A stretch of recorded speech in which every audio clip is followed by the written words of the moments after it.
Hi there. Fancy seeing you here.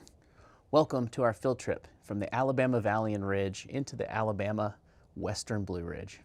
So this field trip is going to focus on talking about field geology and showing you some of the rocks of the Appalachian Ridge that record clastic sedimentation.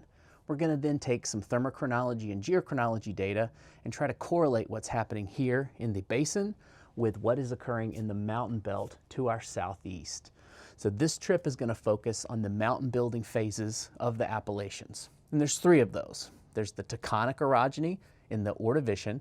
There's the Akkadian orogeny, which is occurring in the Silurian into Devonian. Sometimes you'll hear the word Neo-Akkadian, but we're just going to say Akkadian for this trip.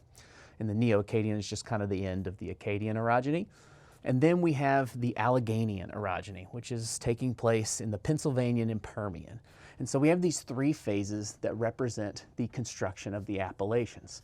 Right, where we are in the southern Appalachians, we don't see a lot of evidence for this tectonic orogeny in the Ordovician.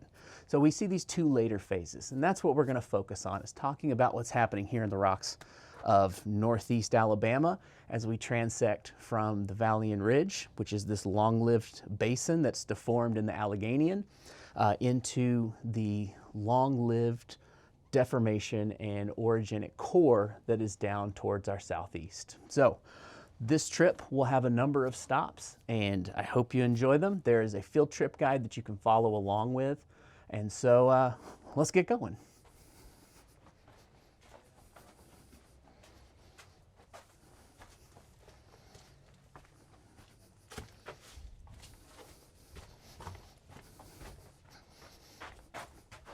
Come on, let's go.